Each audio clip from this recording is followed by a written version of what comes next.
Hello, everyone. My name is JD Calderon, and this is Indy Comics Explained. Yet again, I brought on another fantastic group of independent comic book creators. So please hit like, hit subscribe, share out the video, let everybody know we're here. And without further ado, we got this guy. This guy right here. What's up, everybody? I'm JD Rosario from Unstoppable Comics. Been making books since 2008. Hanging out with this guy over here to my side for a couple of years, talking to a bunch of talented indie comic book creators on a nearly weekly basis about what they're doing and what they can share with others who are trying to do the same thing. Yep. And let me tell you something, everybody. Just this last, what was it? Thursday, Wednesday night, right? Yeah. I was at Jay's place. Okay. Fantastic. Great host. Yeah. Wonderful food. Yeah. Beautiful people. Yeah. Got to touch Galactus. Was incredible. Yeah. That's Yeah. it. Yeah. Galactus. Yeah. That's it. Well, you expecting me to say something bad, weren't you? No, you saw the action figures. You saw the first hand up close. That was huge. They were nice. Right? They were nice. The prototypes that rarely people get to see. Come on, bro. That's big. I even got to take one home with me. Son of a mother flower. Tell you, it's Puerto Rico. You got to watch us. Yeah. No, I didn't. Not this time. I was tempted though. It's gonna take and now you're gonna watch this show, and Jay is just his eyes are gonna be like, "What did he take? What do you think? They already are. I looked to the stash, and I'm like, how many boxes are there? How many boxes are there? Listen, I knew there was a reason why he hugged me as hard as he did. You know, when I was leaving, you know, he was pat down. No, I tossed you, bro. So the GI Joe in your pocket, or are you just happy to leave? Yeah, exactly. When I gave him the cards, he was like, "I'll just put them in my pockets." Like you had more than one. Come on, bro. Hey, listen, man. You know, you gotta get. You know, you show up to enjoy. You gotta get what you can get. Right. All right. Let's bring on the guests, as we say. So, Ralph, please introduce yourself. Hey, what's up, guys? Ralph Madrigal from Starcross Comics, creator of Atreidian Justice. And keep away from my Black Adam, JD Calderon. Let me take in my figures. My boy Black Adam. I'll be honest with you, Black Adam is safe. Oh, come on. Black Adam is safe. Now, if you had like a Grendel figure, then you might be in trouble. Okay. There you go. Don't worry. Alfred, how you doing? Please introduce yourself. How y'all doing? My name is Alfred Paige. I run Page One Comics. I'm the head creator and writer in association with Comicsburg. And we just here to talk about the big year for 2026. Let's go. All right, cool. Kevin, how you doing, brother? Hey, how's it going, JD? And my name is Kevin Crook with Crooked Comics. I'm the writer, creator of Premonition and the Fates of Destiny. Issue 4 is out now on Kickstarter. All right, very nice. Last but certainly not least, almost late to the show. Good to see you, Ralph. What's going on, Ray? Good to see you, Alfred. Nice to meet you, Kevin. Ray Jameson, writer of the Madcaps. Kickstarter and pre-launch right now for the final issue. Great to be on. Awesome. Very good. Hold on a second. Very good. I want to call a TV timeout. Good. TV timeout before we go any further. What the hell happened to Ray's beard? What the hell happened to your beard, kid? You know what? If you give me 5 minutes, there's a good story for this. You know, it's funny. Did he have a beard the last time he was on? I don't even remember. You know what? I was lazy for a while. I had about 6 months of hair on my face. I don't know if you class this 6 months. I'm joking. 6 weeks. Pardon the slip. That's a week. 6 months, man. I was gonna say it's like a malnourished beard. Yes. Sorry. Well, these are your 5 minutes. Let's go. Chime them in. Yeah, we're waiting for you. Okay, I'm just gonna hang out. You could just watch me for 5 minutes, and then I'll give the answer. I'll be right back, and then I can answer your question. Hold on. Nice. You're supposed to be a storyteller, bro. Come on, man. Yeah, he probably has one of those fake ones he's gonna put on. This stuff is supposed to be in your back pocket, kid. Oh yeah. You're giving the rest of us, He's the youngest kid in this. This is Canadian storytelling, guys. Canadian storytelling. Gotcha. The fact they got Jeff Lemire and John Byrne out of there, I don't know. I don't get it. Kevin, you're not from Canada, are you? I'm almost here. Hell no. There we are. I made it back. There you go. Oh, we thought you were gonna have the beard on. No. So what happened is I did a little a weird little campaign thing where I'm like, if I can get 72, or no, I forget the number, but if I get X amount of time, I would give Chad Perkins my beard. And it didn't hit that number, but I got 72 followers now. But I was going to give him this. It's got my beard pasted on it, but that's what happened to my beard. I don't know if I should be like, wow, that's great, or is that just gross? It's creepy. It's creepy. I was going for creepy. I stuck the landing 10 out of 10. It's Canadian. It's definitely not Canadian. I'll tell you that much. I've never seen that before. That's going to be about $70 shipping. The most expensive beard in history. Yeah.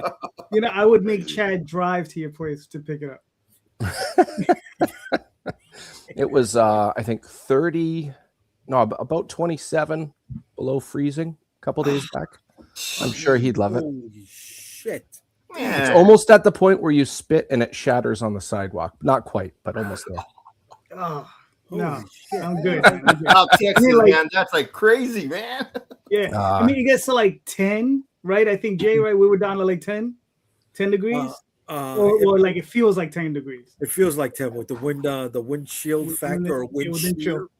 Yeah. It's crazy. You know what? I apologize. I got to convert this over. So minus, I think it was 27 Fahrenheit. That's minus 17. There we go. That was that doesn't make it better, bro. Yeah, exactly. Oh, I'm not trying to make it better. It's like it's awesome here. I love it. Chaotic and beautiful. No, we're good. Okay. I'll keep it. That's fine. All right, gentlemen, we're in 2026. Here's the show question. All right.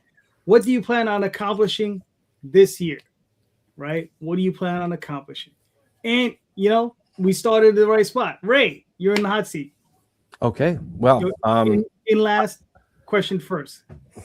That's perfectly fine. So first thing I want to get done here is this mini series.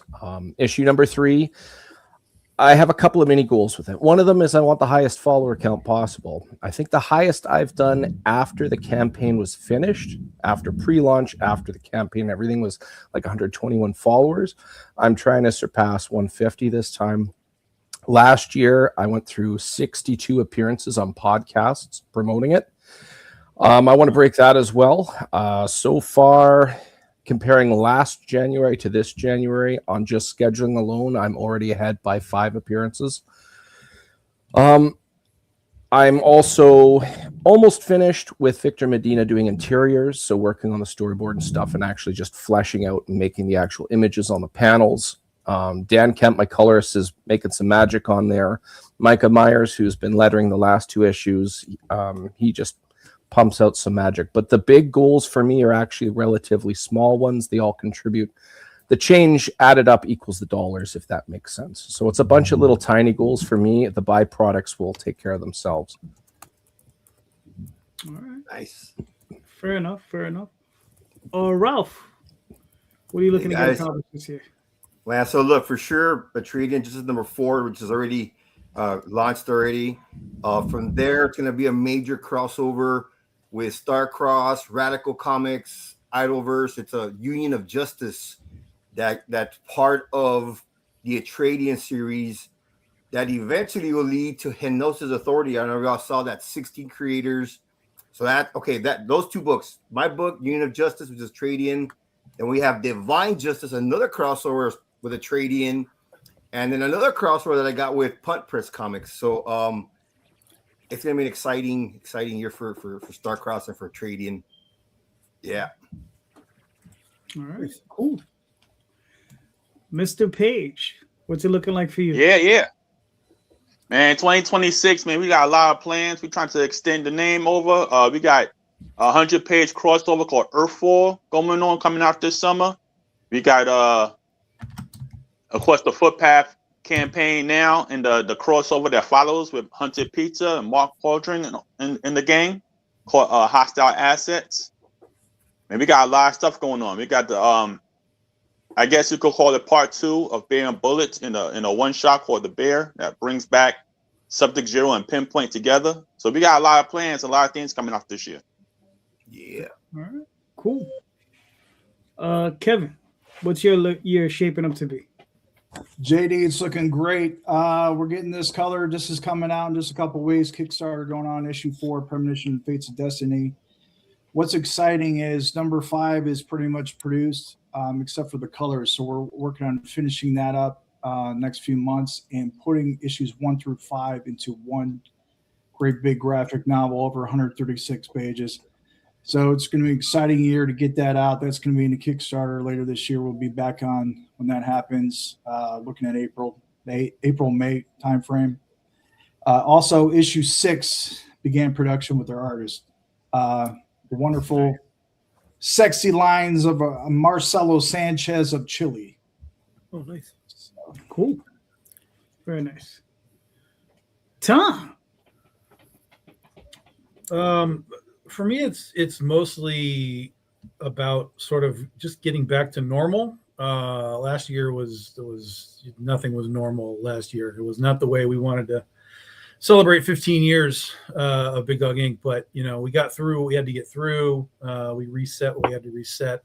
And I've been working this last quarter of the year to kind of push 26 ahead as far as I can. So we can get back to consistency and maybe even better than we've ever been as far as like building these books further and further out, so that when we actually do get to the crowdfunding, we're closer and closer to having them like completely done, and have the fulfillment turning and burning. And so that's what we're really looking at in 26. Is it's just I have to take it. I mean, everything starts with me because I write everything that we do. So I've got to just keep the creative fires on all the time. I got to keep all the artists working all the time. As few bumps in the road as possible. This whole year is going to be mostly Legend of Oz, The Wicked West. It's the 15-year anniversary of that book. So we're celebrating that kind of throughout the year. We have the final issue of Goth Day, which will be out in May, that I'm doing with CB Zane. And then in June, fingers crossed, this we still may push till next year. But in June, we're trying to get our Shark book out, which will be our first, what they call an OGN, original graphic novel. So instead of releasing it as floppies, we're just going to release the whole 100-page book in one shot. So we're working on that. I'm going to make a judgment call as we get to the summer as to whether or not we go ahead and put that on the crowdfunding list for the year. But we were going to try and do it last year to tie it in with the Jaws 50th anniversary, but we had to do what we had to do last year. So since we kind of lost that, it can kind of go wherever I want it to go now. And then at the end of the year, we'll have our new format, another new format that we're doing. Jesse Witchman and I are getting together to do the full Amityville Sorority Sisters horror book. And so that, again, will be a big, like 40-page book, but it's going to be in like, I don't know what they call it, like the distillery style, like that 10 by, whatever that square, format is. Mm-hmm.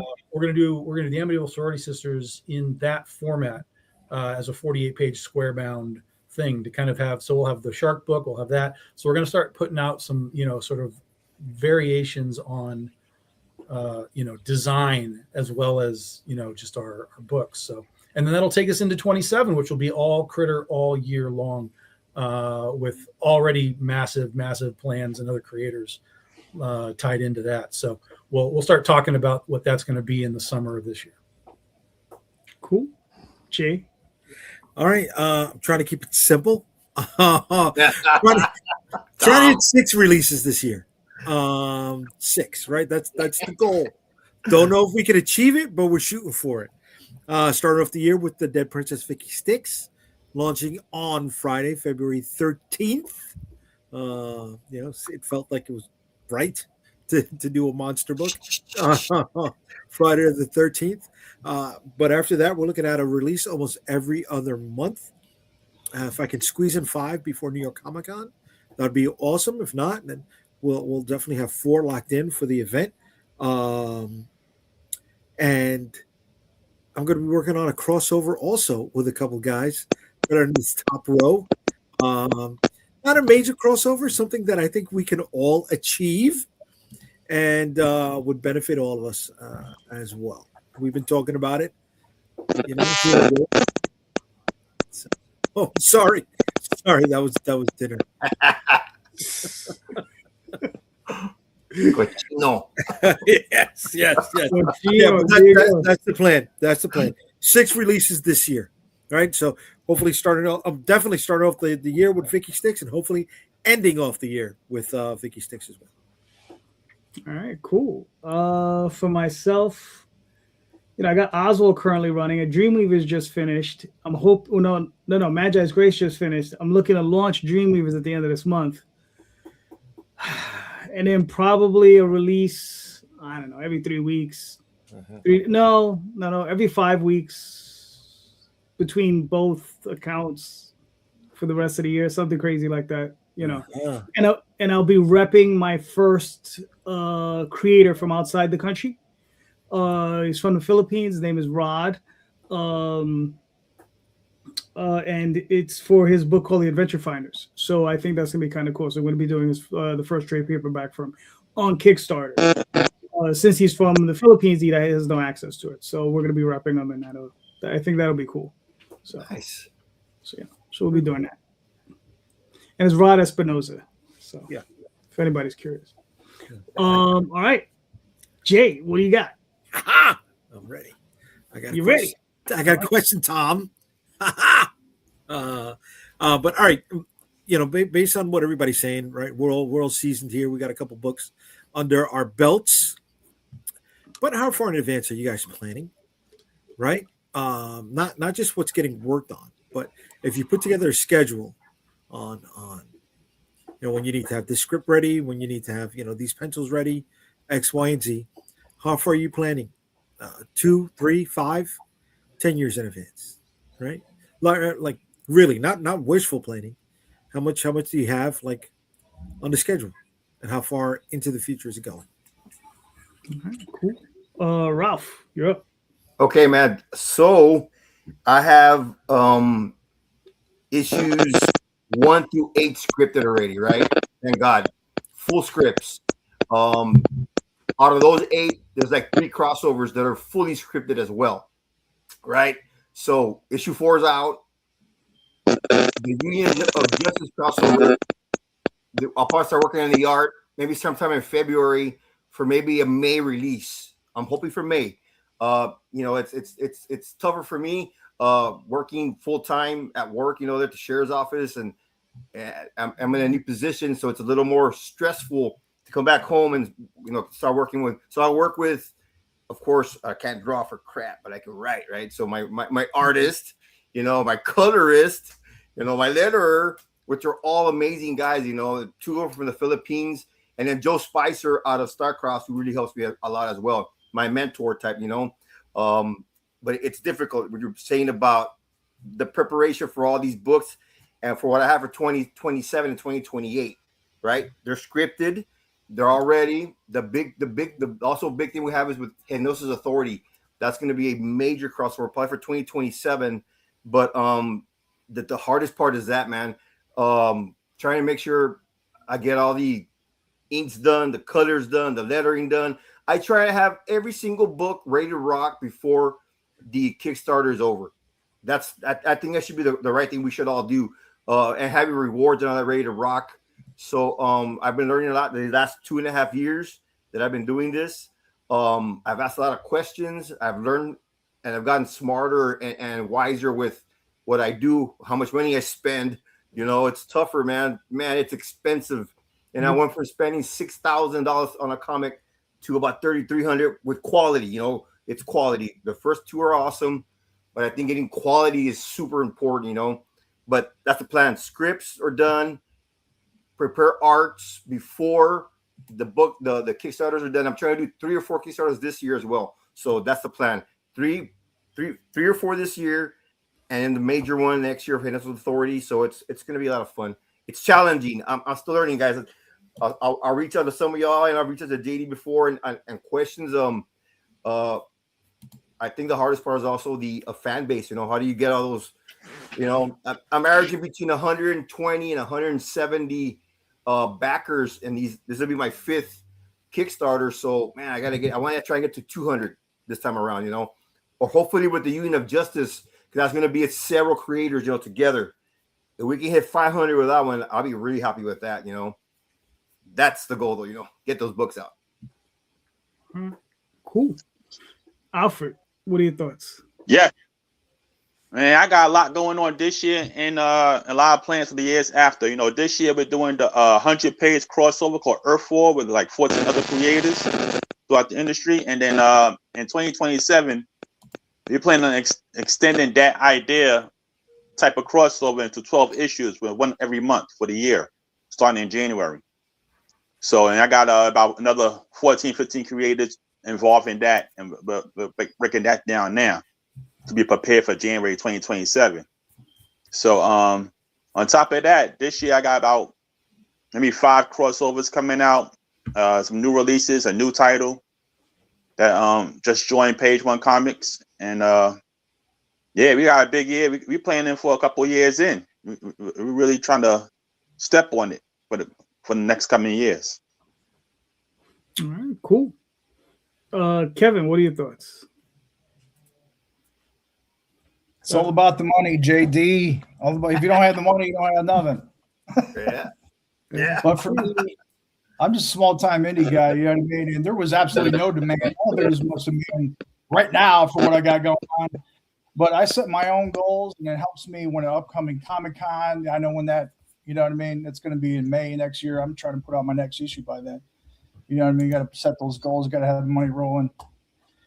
You know, and then you got to work with your artist schedules as well. I'm a writer creator like Ralph, so you got to juggle everybody's schedule.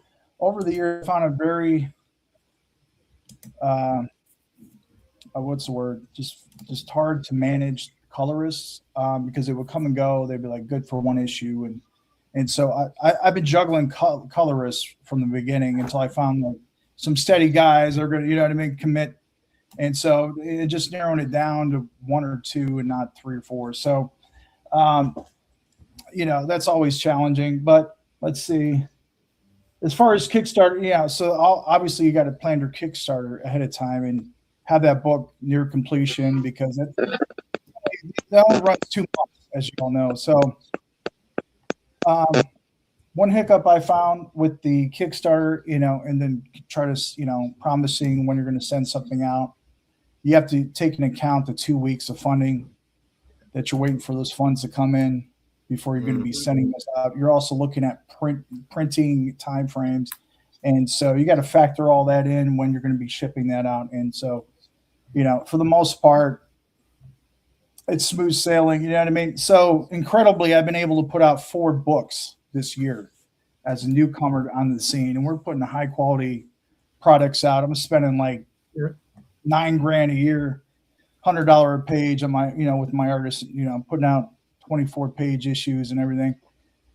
So I'm putting that high quality out there in anticipation of being published, because otherwise all this is self-funded, and I get just a little bit from Kickstarter promotions because I really don't have a large fan base.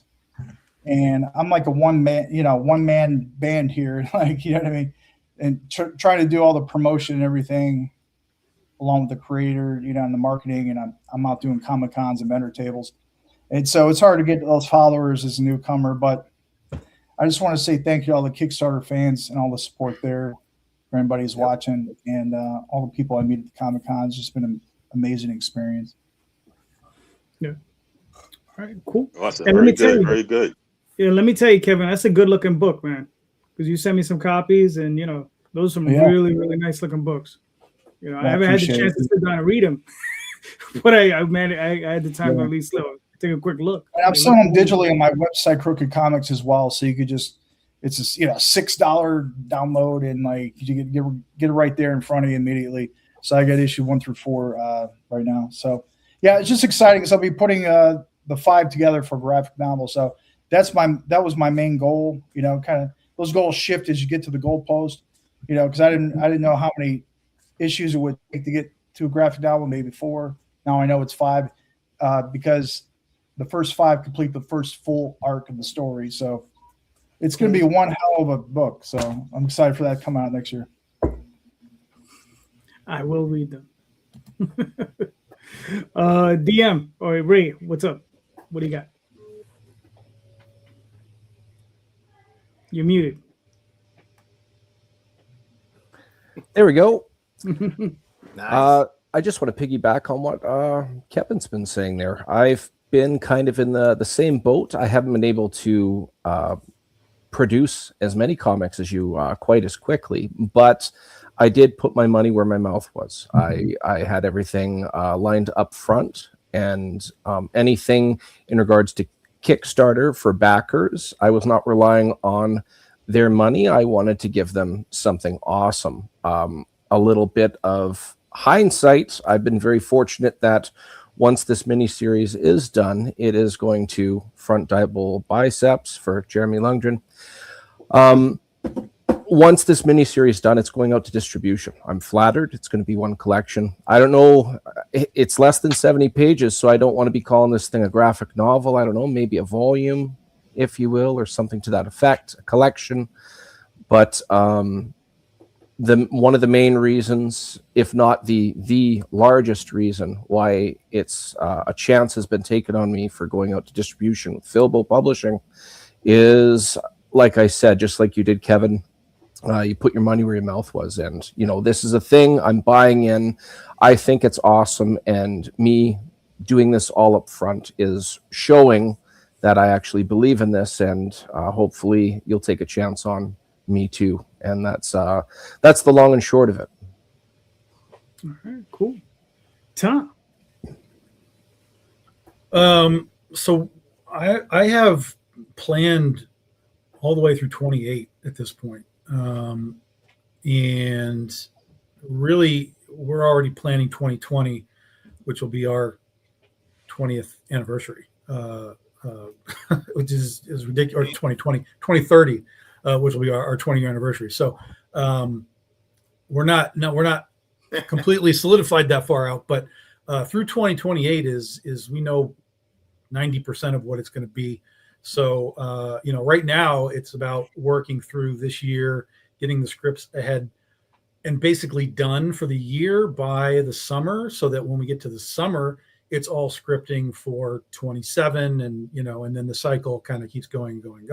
That way you can stay ahead of your artists and all of your art teams, and they can just be working consistently like all the way through. So that kind of goes back to the goals for the year, is just keep the creative, for me, burning and going, so that we can keep everybody working. So 2026 is Oz. 2027 is mostly Critter. 2028 we're back to Ursa Minor. We have Scheherazade on the docket to get back to. 2020 will be 2030 will be the 20th anniversary. So again, back to Critter, Penny for Your Soul. The whole company 20 years old at that point. So but it all comes down to primarily me executing that. And then, like Kevin said, artists, you just never know where they're going to come and go. That's the unfortunate reality of it. And we've had some guys that we've worked with that have moved on to bigger companies. And, I can't sit here and say, no, don't go work for DM Marvel. Like, no, that's not going to fly. But we do get some of them to come back on occasion.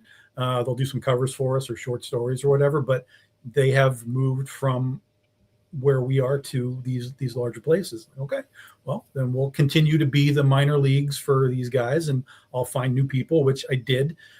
Just last month, I put a call out for a new artist, and I got swamped with amazing quality, and these guys are already doing work for me. So, fantastic. Thank you to all the new guys, and I'm excited to show them off to all the BDI fans.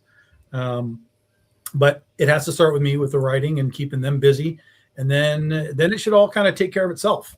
We put a Kickstarter out, we're ahead of the game. The Kickstarter ends, we go to print, everything cycles properly and in its, correct domino fall order. And there's always going to be problems. There's always going to be weird acts of God and stuff that get in your way. But the further ahead you can be, that you can plan, then that goes to the second part of your question, JD, which is, okay, we know we have to be here in 28. So how does that break down backwards to the script is here, the art is here, whatever. So once you kind of have, like, even if you just set your year plan, you can reverse engineer that. If we launch the Kickstarter in November, we have to have the art by October, we have to have the script, but you can just reverse engineer it and put yourself in the best possible position to do it. Again, things go wrong, things go sideways, but you can at least have a general path. And so our general path goes through 28, and then that's 3 years away. So we'll run with that for now and see where it takes us. Yeah. All right. Cool. It's funny. Is like I don't have like a rock solid plan, right? But I do have like a general. Okay, this is the next one. This is the next one. This is the next one. Probably like 3 or 4 out. Right, 3 or 4 campaigns out per line. So I have the Oswald line, and then we also have the Angel Wing line, which is Dreamweavers, Magi's Grace, and eventually a couple other titles that'll be hitting the stands. But I don't keep it very tight, right? I kind of keep it loose because I need it fluid, because sometimes I'll sneak something in the middle, right? So yeah. So, but I have wiggle room. I need a lot of wiggle room, yeah. But I have enough material, probably to do 12, maybe 13 campaigns back to back. Crazy. And by the time I hit that 13th one, I'll probably have another 13. So, so I'm all right. So Jay, what do you got? Okay, so of the 6 releases that I'm looking at this year, the artwork on 4 are either done or close to being done. So I'm definitely locking in with that. 2028, May 29th, 2028 is 20 years that I'm making comic books on my own, right? Like the guys have been saying tonight, putting their money where their mouth is. You know what? Let me take a side note for a second. Guys, don't feel bad or ashamed that, this thing's expensive. All right. You guys are like, this is costing me this much. I've only got out this many issues. Fuck it. If you got out one, way to be. You're ahead of the curve for a lot of people that are trying to do this. So don't feel bad about that at all. All right. And you know what? Even if you couldn't release that one because you hit a speed bump, life happened. Got it in the can and you're ready to go. So don't feel bad about it. All right, please. That bothers me because this is a lot of fucking hard work. And put that chest out there, man. The first one that's going to believe in it and is you. So don't feel bad about that. But May 29th, 2028, it's 20 years. I'm planning something. Hopefully I can pull it out, right? I'm definitely going to need wiggle room. But if we don't get all 6 releases that I want out, yeah, okay, that some of that will bleed into 2027. But yeah, I'm planning all the way to 2028, man, and I'm excited. I'm nervous, right? Because I hope I'm here to do that. I hope there's no speed bumps. Right. That's right. Yeah. That get in the way, right? Because this year was filled with the biggest fucking speed bump of my life. And I hope I can knock that shit out, All right, cool. But yeah, I mean, to your point, right. yeah. I mean, be very proud of the fact that you can put out any books. There's a lot of people that want to do this and can't. Yeah, right. Yeah. It's a very true. Very expensive endeavor we're going through, Very true. All right. So I don't know. Well, I don't even have one for this, but here we go. Bam. The segue game, bro. This is how you start 26. We're all screwed. This is it. This is it. Sorry, guys. Anyway, Ralph, do you ever play this video? Yeah, sure, man. Awesome. All right, cool.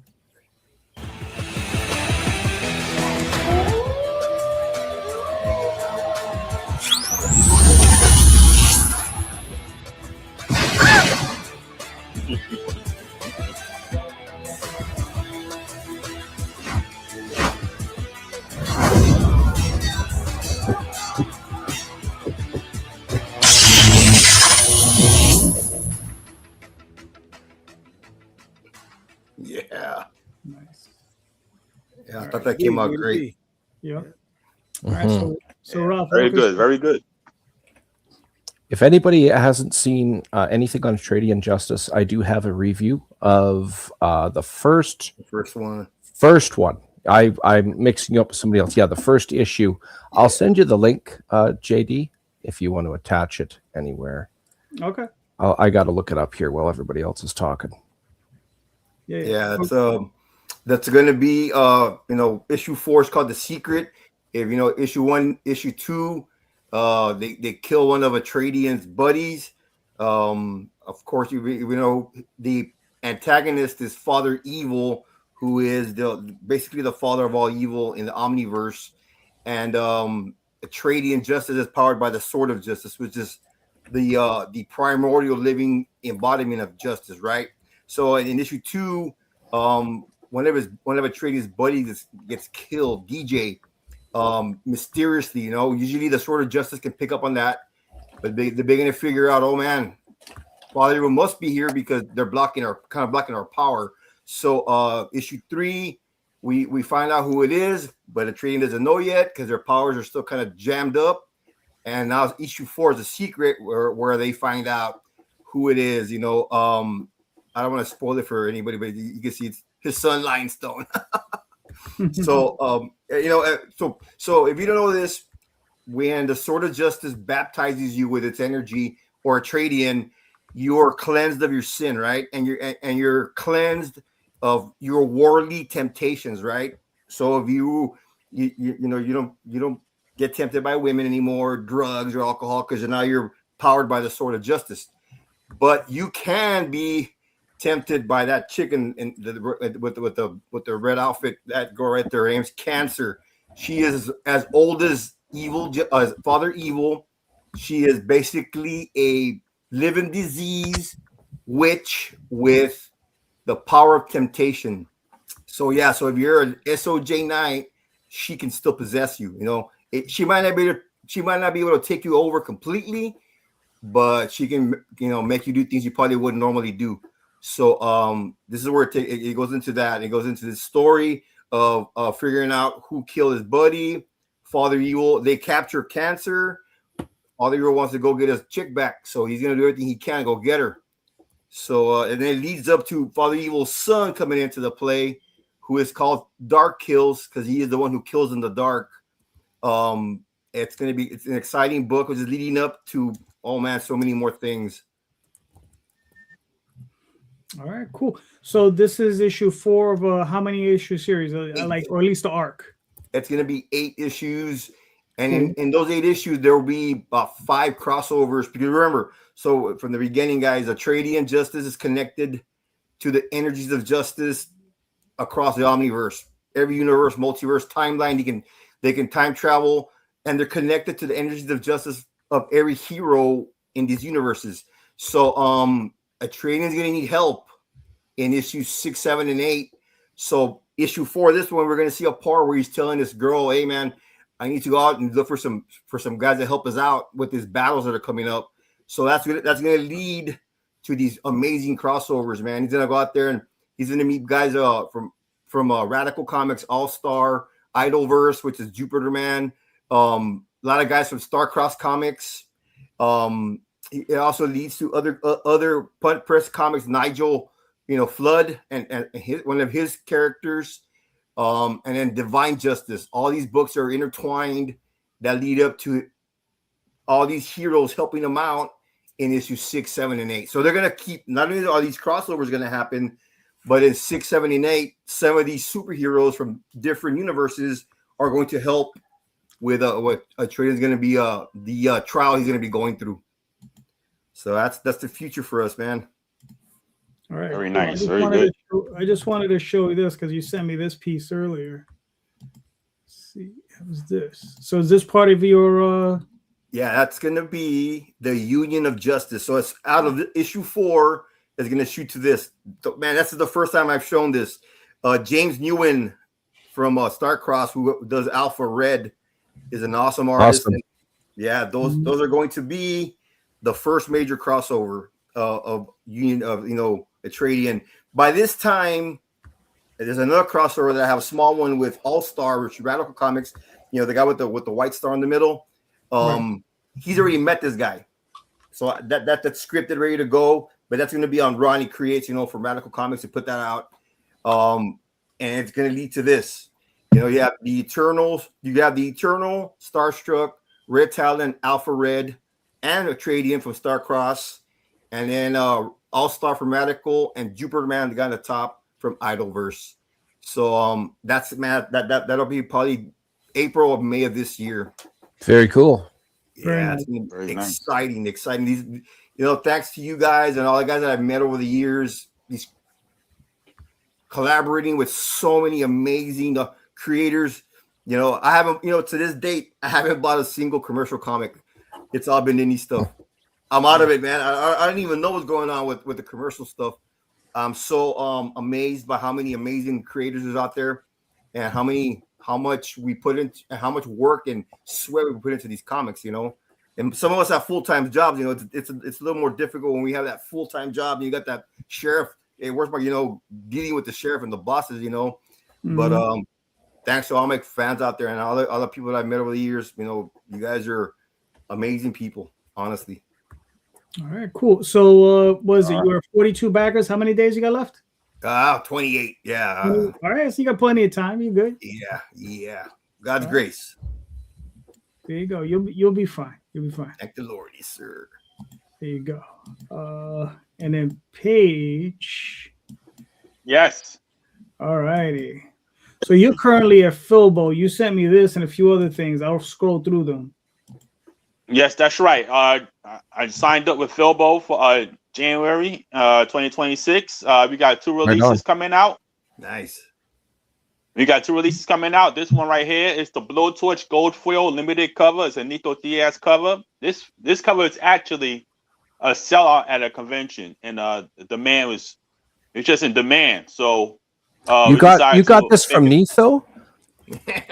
This must be a little while back. I think he's exclusive to Marvel now, if I remember correctly. Yeah, I just tried. That is correct. Wow, that is correct. Wow, this is from Nito Diaz before he got picked up from Marvel, and this is a reprint. But this cover is so big at conventions that we decided to make it available in stores through Filbo distribution. So, nice. So yeah, so if you interested, and it comes as a gold foil. It doesn't come as a standard cover. It's coming as a gold foil cover. Wow.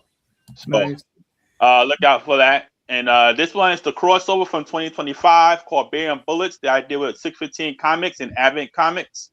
Tony Cottrell and Malcolm McFadden. It's incredible success. And so we're going to bring this to stores as well. It's a successful Kickstarter.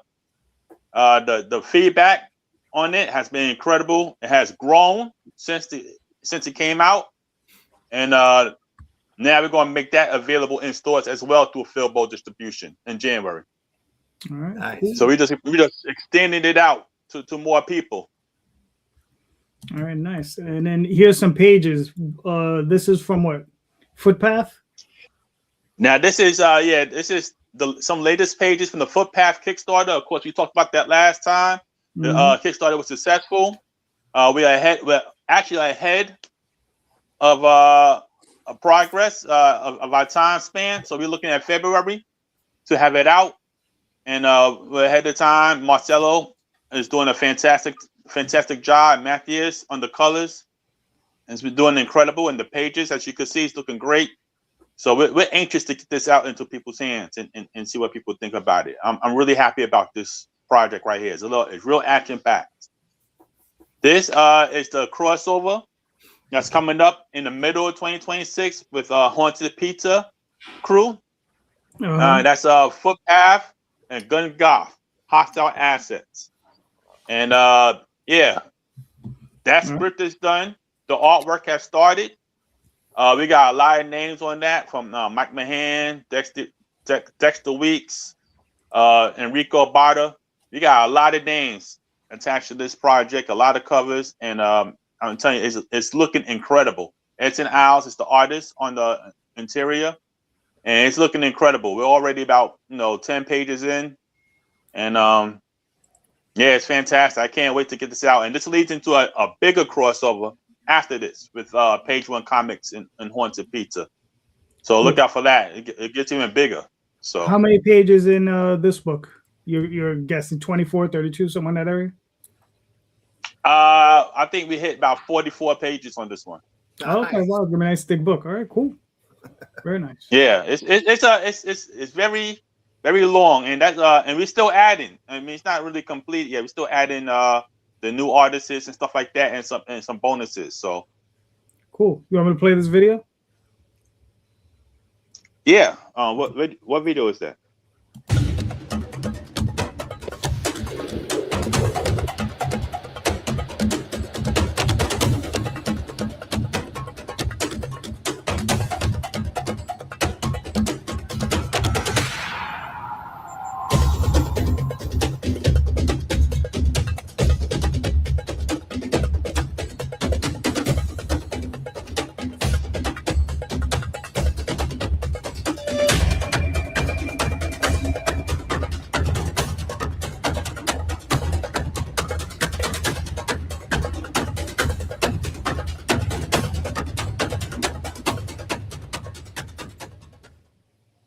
Yeah. And also want to give a shout out. Also want to give a shout out to Jonathan Hendrick, my collaborator on this project as far as the writing, and he presented the Kickstarter, and he did a fantastic job, and it's been incredible. And I thank him for the energy and the talent he put into it. It really worked out. All right, cool. What's this one? This is Blow Towards Bad Roads 1 and 2. Actually won 3 awards for best lettering, best story, and it was fantastic. It's a 2-part storyline, and we'll be bringing that back in a trade paperback in 2026 as well. All right, cool. There's no sound to it. Then a man walked through the door. You might jump to conclusions. I'm just here for gas. Huh? Hey! Those guys just stole my car. Do you know them? Look, I don't get involved in stuff like this. You can use the payphone to call the cops. I don't need the cops. I asked if you knew them. They're coming here from time to time looking for booze and cigarettes. Pair of punks. I need details. I can track my car. I just need to know where to find them. There's a farm about 3 miles west of here. Some bad folks call that place their own. Those punks included. That's where you'll find your car. You watch yourself out there. You don't want to mess with the wrong people. No, you don't.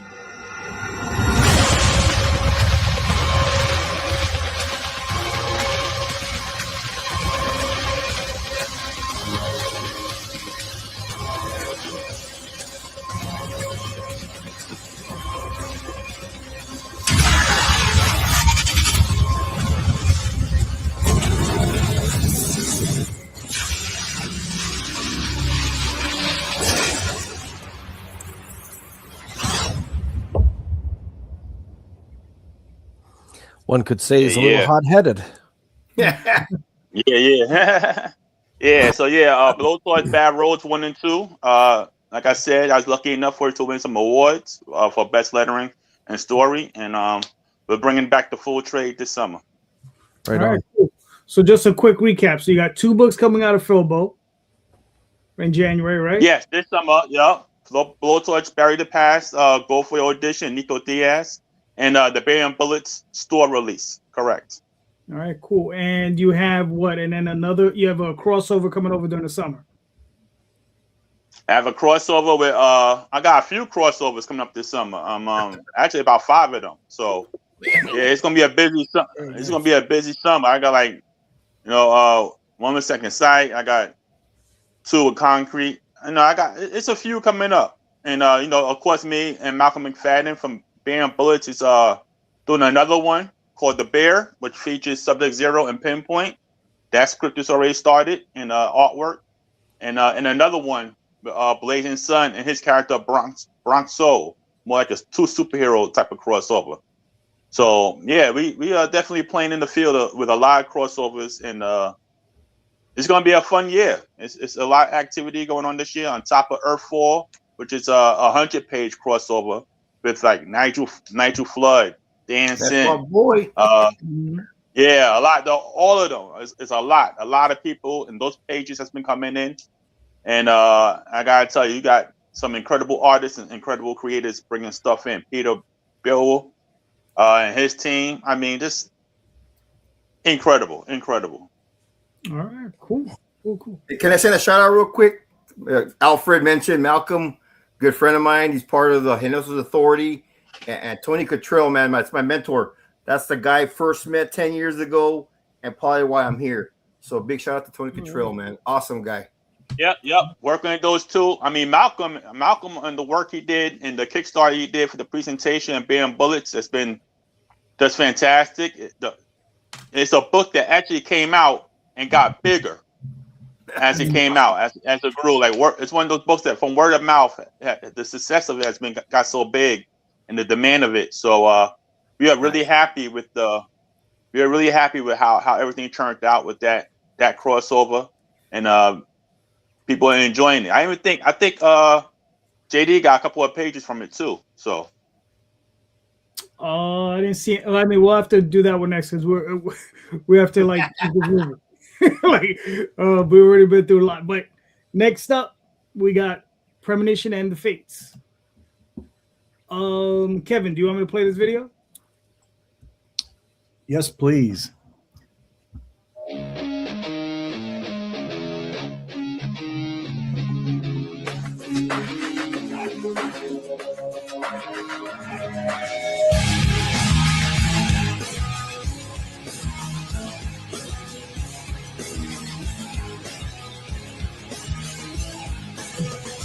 I cannot take this anymore.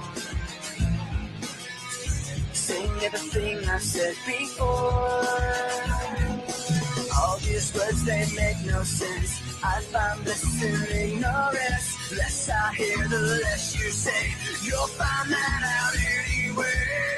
Just like before. Everything you say to me. One step forward to the edge, and I'm about to I like the music. Right on. All right, guys. So Premonition and the Fates of Destiny is a cosmic fantasy of epic proportions sprinkled with a mix of Norse, Greek, and Roman mythology. I first introduced well-known mythological characters before introducing my own original ones, as well as lesser-known mythological gods. It is a time beyond Ragnarok. God is dead. Chaos, the child of darkness, is set loose upon the cosmos to destroy at will, along with his evil henchmen manifest. The gods fall in a hopeless battle against evil. With heaven and hell out of balance, Hades spills out onto earth.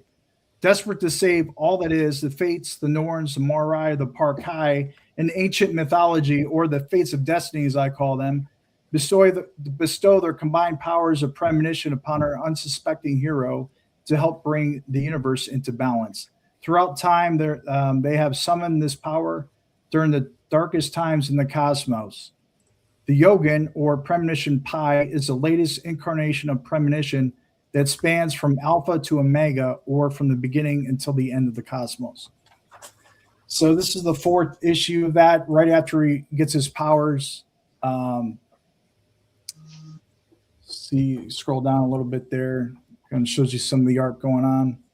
So I'm introducing Hades. So there's a lot going on here, but this is right after he gets his power from book 3. Like I said, hell is spilling out upon Hades, upon Earth. And so this is what you see, some like the hellhounds coming out. Nice. And so at some point they gotta go to the gates of Hades and confront everything, the dead that's being unleashed upon the earth here. Then I have a segment where you can see the psychic that's helping him out, where he's crashing at, reads his fortune and everything. So it goes over some of the information there. And these are some of the cards and things of his past life that's being revealed here. Because, he just got his power. He's still learning to use his powers and everything. So she kind of helps discover who he is along with other people along the way. The Fates of Destiny help train him and everything in preparation of a flare that's on the way to knock out Earth. So, like I said, there's a lot going on here. This is the middle of the story in issue 4, but you can see some of the art. It's all hand-drawn art. We got phenomenal art from Marcelo Sanchez, well-known colorist Vittorio Astone from Italy. So we got some amazing talent brought together here, along with my amazing story. So check it out, guys. All right, cool. So now this is the 4th issue. Like, is this? You just said the 5th issue makes this first arc. How many arcs are you seeing in the story? What's that? This is the 5th issue. Makes 1 arc. So beyond that, how many more arcs do you see coming out to complete the story? 2 other ones. So I'm looking at 15 issues. So here we go. And so because we hit a milestone, here's some of the art from the 5th issue here. If you go up, you'll see the 5th issue. If you go up a little bit, you'll see the cover and then the art in progress from snapshot of the 5th issue there. Right. Yeah, man. I mean, listen, man. I've seen the books; they look incredible. So, really, really good job on that. Yeah. I mean, I don't even know what else to say. So, right now, you put out 4 this year. I mean, you looking to put out 4 next year as well? Yeah. All right. Cool. Slow it down a little bit here because it's all self-funded for the most part. I get lucky on Kickstarter because I'm selling some original artwork. So if you look at some of the rewards there, you can scroll on that. I'm selling some of the original artwork, 18 by 25 inch pages from our artists, all hand drawn. It's just phenomenal artwork, and it just more size. Like here's, I got some right here to show you if you can see it. Hold on, I'm gonna take this. Hold on, let me pull this. Here's a cover right here that he's not doing 11 by 17 inch pages. He's doing 18 by 25 inch hand-drawn original pieces that are for sale also on my Kickstarter. Not this one, but I have others for sale. Right. Where I come from, we refer to that as just enough kill.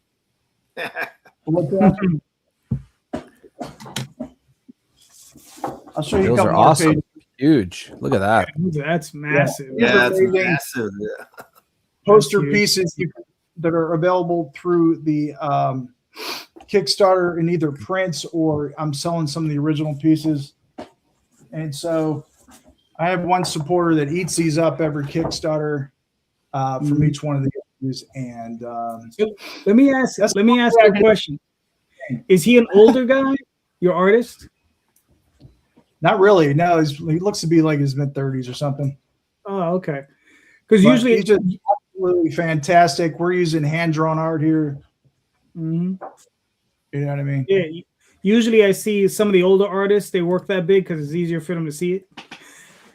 Yeah. Their eyesight tends to go. So they tend to put a lot of time and effort. We're doing 8-9 hours on these pages. And, when you squeeze it down, we're getting a whole lot of detail in there. Yeah. No, they look really, really nice. Producing a kick-ass product. Very good. Yeah, appreciate it, guys. Thanks. All right. Now, Mr. Ray. Well, first thing I'm going to say is my mic is still good.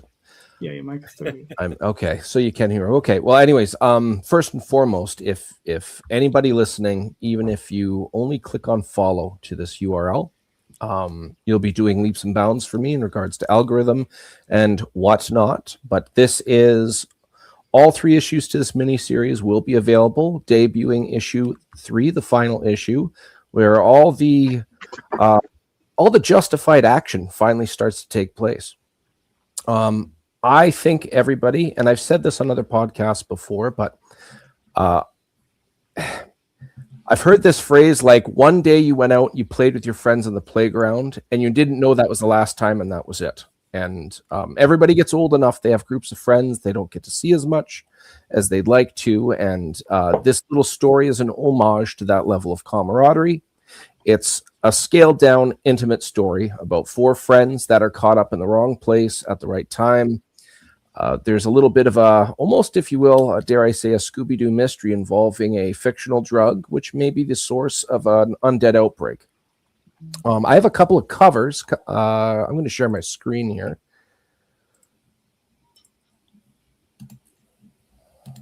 All right, cool. Hold on. I'm going to pull this down. And I'm going to give you the screen. Where you at? In the last cover. There you go. Pull up the covers. Window. There it is. Oh, yeah. Tab. I should get some glasses on. Okay, so Victor Medina, he used this image as a warm-up for issue number 2. I liked it so much. I wanted it to be issue number 3's main cover. He did soup to nuts, right to finishing it up and coloring and throwing the logo on. I think he did a really good job depicting the characters, as he usually does. This is the main protagonist cover. We also have the main antagonist cover, which is a villain reveal of the source of this fictional drug known as weave. This is an elven necromancer, which is very perplexing because that's very anti-elven of such a craft. This is drawn by Harv Selteris, who's one of the first individuals I've ever collected a bunch of his art through his comics. The first year of volume 2 of Ghost Rider, the Dan Ketch era, that's all his artwork. And this is the second time I've had him make a cover for me. Nice. And I was very fortunate to have him, but also colored by Dan Kemp, who's colored over 100 issues of Spawn, roughly 50 to 150. And they make a really awesome team together. Shout out to Dave Kemp as well for helping out with the logo on this one and dressing the cover accordingly. This last one I just released by an artist who goes by the alias of Pogs. Pogs Art, you can find him on Instagram and Facebook. It's not colored yet. Dan and Dave will be coloring it up. This is the first time I'm actually saying this to the public, but this is going to be glow in the dark. Wow. Going to be coloring it up. The background's going to be dark. The logo in the back is going to be white. The only things that will be glow in the dark are the glowing hands, the eyes, and the logo. The logo will be intercepted by the silhouette of Chazgo's head here. I think it's going to look really good when it's done. So if anybody here likes Legend, this is obviously a fantasy-themed book. If anybody likes Butch Cassidy and the Sundance Kid, I definitely have some elements of that story in my own. If you just like fantasy, if you like comics, and if you don't get to see your friends as much as you'd like to, this little intimate day in the life scenario, or to be more accurate, it takes place in one night, all 3 issues. You actually get the sense of understanding how these people are friends. If you were dropped in a scenario with a random group of friends, you would understand how tight-knit they are by the majority of the inside jokes you wouldn't understand, by the amount of synergy they have amongst each other, and the ways they rub each other the wrong way. But we're going to be launching roughly when the snow up here melts, but to be more specific, March or April. We'll see. But I'm very excited. We got a lot of followers. You want to jump in on this now, you will not be behind. You can get all 3 issues, and I've got 7 more covers to debut on this. There's a reason I have so many, but I can't say right now. I've got one awesome one by Fish Lee, which is going to be lava foil, all done. I won't be showing for probably another 4 weeks, and I can go on and on. Just check out that link and help me out. Just click on that follow alone would be super, super helpful. All right, cool. Very good. Very good. Tom, what are we looking at? So we don't have a launch page or anything for the Oz that's coming up in January the 24th, but this is going out to March. So this is a really early advanced look at so we've been doing these anthologies, the BD anthologies, the last couple of years, 13, 14, 15. So this year, since we're doing all Oz, we changed it from anthology to Ozthology. It's going to be 3 Oz stories that all relate to the main series, but it'll be 3 10-page stories with a couple of new characters introduced as well, a whole bunch of new artists that have never worked for us before. This cover was done by Jason Hare, who's been doing stuff for us forever. He did the regular anthology books, these covers that all connected back in the day. And I was like, well, we're gonna have you come back, but we're gonna change the design up because this is a specific type of thing that we're doing. So just going to give everybody a little heads up on some Oz stuff that's coming out this year. Nice. All right. Very good. All right. Very nice. All right. I guess I'll show this because he's here. Woo! Woo! Woo! There you go. There you go. Right around the board. All right, here we go, ladies and gentlemen. Vicky Sticks, The Dead Princess #2 is launching on Friday night at 8 p.m. February 13th. We're going to be doing a live stream to launch that bad boy, right? That bad girl. And if you are a creature of the night that needs protection, then she is the last one you call before your soul is damned. The Dead Princess Vicky Sticks. Written by me, illustrated by Danny Hariwijaya, and colored by Chompy. See, I got his name right because I asked him to phonetically sound it out for me. Okay. I swear to you. I think we have to have him recorded though, because I could have sworn it was Hari Jawa. It was something like that. But yeah, I don't. But yeah, it's a tough one. Go down to where I got it. Go down at the bottom of that. See, Hadi Jaya. The last J-A. That took a lot of work, bro. It took a lot of work, man. Yeah, man. I've been practicing that, bro. All right. Like I said, I think we'll get an audio. We'll get some audio from him. But this is gonna be a 24-page full color book. This is a standalone story, and I just can't wait to bring it out, man. I'm really excited. Oh, excuse me. And cover is by Larry Toussaint, right? Based on Tom's pronunciation of his last. But I'm looking forward to it. We dropped issue 0, the prequel, back in October, so that did very well for us at New York Comic Con, and we're continuing with this. And she's moving up. I don't know if I could say she's the marquee character of Ensemble Comics, but we're getting really, really, really close, man. It's funny how females lead in comic books, but don't lead in movies, TVs, toys, right? But when it comes to comic books, females, man, you sell the shit out of them, bro. I'm really excited to be exploring more of the dark corner of the Ensemble Comics universe with this book. Nice. All right, cool. I'm sorry. And the first stretch goal on this book will be part of the independent crossover that Tom Calderon, Marvin Nguyen, and Rob Mutari and myself are doing. So if you get every one of our Kickstarter campaigns throughout this year, you'll be privy to a very nice collected image. And all you got to do is back the book. You don't got to do anything extra than what you normally do. Just join our campaigns and be treated to a little something extra. All right. Very nice. Very nice. Very nice. All right, cool. Let's see real quick. I will pop up my campaign. I got another 3 days left with the Oswald Chronicles. So here we are, got another 3 days. This is a story of Oswald. What my IC I cannot tell. This is issues 1 through 5. So this is the entire story in one shot. If anybody wants to pick up all 5 issues, they're all there. This is the story of when Oswald he's trapped in another dimension, and he tells the story of when he first fell in love with his wife. So that's the story that's going on there. So I also have a review for that book up. Yes, I believe. You've got the link for that, I assume. Yeah, I don't. I'll be honest, I don't have it ready. I almost do. 30 seconds and I'll have it. All right. But this is actually pretty cool. So this is going. I got another 3 days. So if you want to jump on, now's the time. So thank you very much. All right. So, there we go. Yeah, if you can share it, but while you're pulling that up, Tom, you're up. Okay.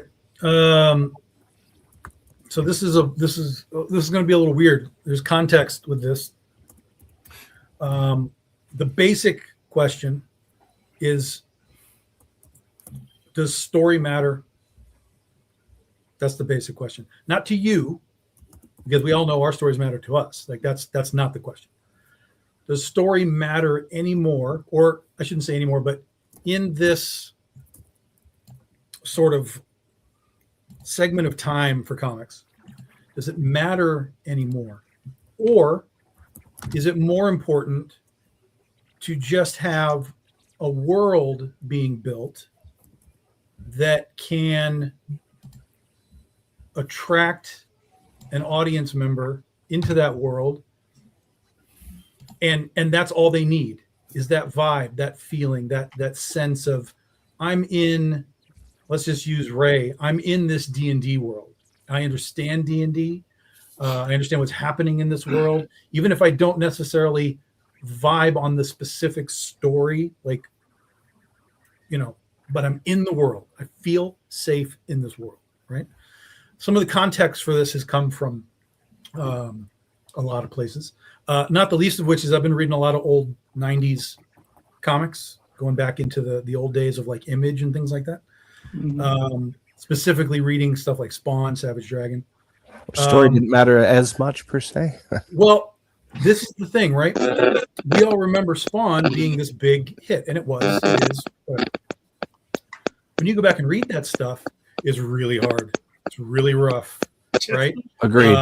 But the world building is immense, right? So even though you're going from issue to issue and it's kind of choppy and we're going backwards and forwards and moving and I don't know where we are, the world building was sort of a continuous engine of heaven and hell and all this stuff, and it just kept moving forward. And so people were like, well, again, I like this heaven versus hell thing. I like the art. Obviously, the art is a key piece, right? If people can't look at it, they're going to struggle no matter what. The art was there, and it's lasted all of this time through all kinds of incarnations. I've had recently people talk to me about my books where they've told me, I like your books, but there's a lot of story in it. Like that's a bad thing, right? And I'm like, I don't know. Explain that to me, please. And the gist of it that I got was, okay, so look, you do these like fancy covers and stuff, and like we'll just use Penny for Your Soul as an example.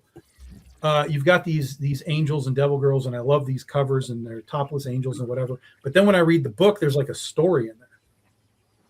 And I'm like, yeah, like that's what we're doing here, man. Like, what are you talking about? And so it's not that I got pushback from it, but they were like, well, it's not the type of story that I want. I would prefer if the insides of the book was just literally those angels running around and they're naked and doing, nonsense. Doing naked angel stuff. Doing naked angel stuff. Yeah, exactly. Right. Smacking each other in the face with their boob. Right. So it's sort of, again, it's like vibe. It's world places building. You can put that halo, man. It's a place. Yes, that's correct. So are we in a place for this? We get a little bit of this for movies and stuff too, because people are always the vibe. This is a creepy vibe, whatever. Are we in a place where the story, the hard element story that we all understand ourselves, doesn't matter as much as just build a place that people want to exist in for a little while, and then put the comic book down and go about their day? That's the only way I can kind of put this together. I'll go first.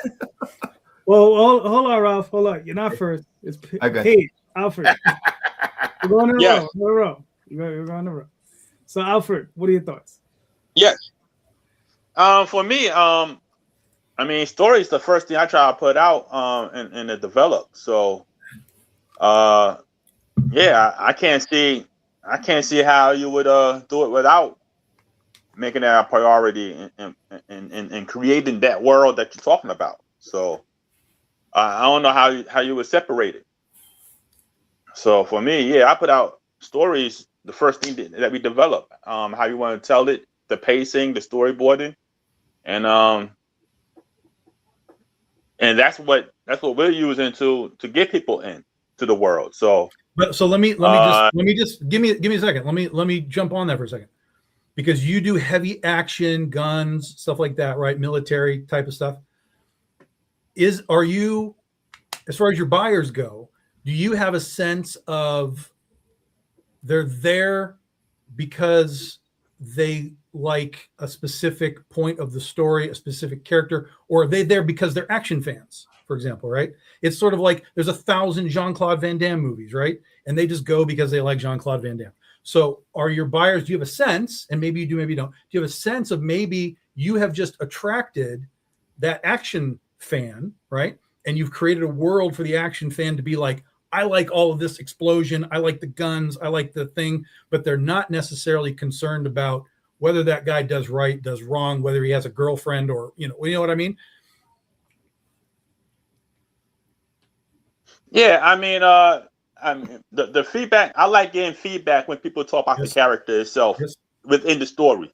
Yeah. So it might be a point or a way that we're developing the character even in an action story. No matter what the story is, action or whatever, we're trying to develop the character in a certain way to read a certain way, and for you to relate to that character a certain way. And I like, as much as I like reviews that say, "Oh, the action is incredible," and the explosions and all this is incredible. I really love the reviews when they come back and they catch the character itself and how the character is reacting to these situations. All right. Fair enough. Kevin, what are your thoughts? Oh, you're muted. All right, I'm unmuted. Yeah, they're commingled with the story, the world and the story. However, maybe things can be too wordy at times, and so that's where, as a writer, you got to take a step back and let the action do the talking sometimes. You know what I mean? And so maybe that's what they were speaking about, Tom, when somebody said, I don't know if it's too wordy or whatever, but I think definitely the story is crucial. I think I recently saw something about Stan Lee, and part of his success was bringing that human experience into the comic. You know what I mean? That's what attracted people. That's part of the story. That's what they want to read, to identify with that story in that way. And so, in a sense, I had the same kind of experience in my story. And so I brought that human emotion and experiences of loss. You know what I mean? It's all part of the arc of your story. And so some feedback I got from the Comic-Con, as a vendor, I'll have people just pick it up due to that world of mythology alone, because they're interested in mythology. They don't see too much of that. And that's one reason why I'm doing this as an indie creator, to create an original idea, put out an original story, something new. I'm trying to grasp and create something new. It's never been done. Because I'm sick of the stories that are out there right now. You know what I mean? It's too repetitive. And so just trying to bring something fresh. That's the only reason why I'm doing this. Otherwise, I wouldn't do it. And so let's see what else I got here. Art. And other than that, the art itself can capture people's attention. They might purchase the book because of the art, and then that'll bring them into wanting to know about the story, especially if it's something they never heard about before. But one of the most fantastic things and feedback I got recently, that this artwork is completely phenomenal to me, in my opinion. And me as a newcomer, I had some feedback from a coworker. He went through, he's reading all 4 issues. He said the best part about this book wasn't the colors, wasn't the phenomenal art, it was my story. So to hear that from someone for the first time, you know what I mean? Because I don't get too much feedback, but you know what I mean? It's just amazing. You know what I mean? Because like I said, I'm a newcomer. This is my first project. I only started this a couple years ago. I'm a novice writer. Nobody knows who the hell I am.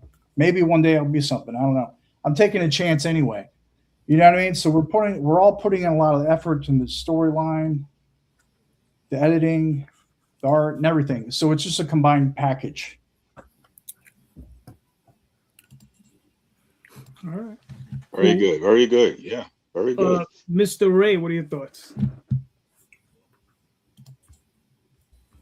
Unmuted. My thoughts are it depends on your target market. So, as pointed out, if you've got action junkies, you're giving them what they want, then obviously maybe story should matter, but it's not as critical because of the audience required. Going back, as mentioned already, with Spawn, Todd McFarlane, he definitely had a learning curve. He did an old secret trick that Arnold Schwarzenegger did, where if he tried something new, Arnold Schwarzenegger, he would try to make it fit his bodybuilding mentality. So if he went into acting, regardless of how good or bad he was, he would treat it hours a day, studying the method and trying to improve himself. Todd McFarlane had that learning curve of, well, I have the best eye candy ever. Nobody wants to really go back and read that as much as they would say Secret Wars from '84 or something to that effect. Does story matter? It's there's no definitive answer because there's so many things at play. If the story's there and people are buying it, if you replaced everything with stickmen, would they still buy it? Is the story that good? Well, it does matter, but there's so many variables there, in my opinion. Yeah. But my book, much like Kevin was saying, who am I in this great big world? I'm just a novice. I'm an amateur, and in my eyes, at least. But people who have read it, they do appreciate big dynamics I've put in the book, including like little quips or little plans that go wrong or are kind of silly, and people getting on each other's nerves. Something as simple as the very first page out of my 4 characters, I had an individual who was very impressed that I was able to introduce 3 of them casually, almost effortlessly. And I didn't think it was a big deal, but apparently they really like that dynamic. I think in regards to story, you would be a fool not to have it. I mean, we could just be a bunch of random action pages on a page. You have to have something in there. And the other variable is if you are a well-established franchise, Marvel or DC, for example, you can get away with having weak stories and still have relatively decent sales. Obviously, a good story is going to jack it up. But if you're up and coming, if you don't have anything, any history or success, and you come up with something new, it better be good everything. Well, the story better be awesome. That you've got to convince somebody, hey, buy my book. It's not anything you've ever heard of before.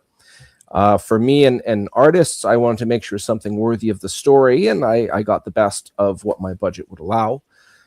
And obviously the best art, if I had Jim Lee cover, I'm sure I would sell significantly more issues, of course.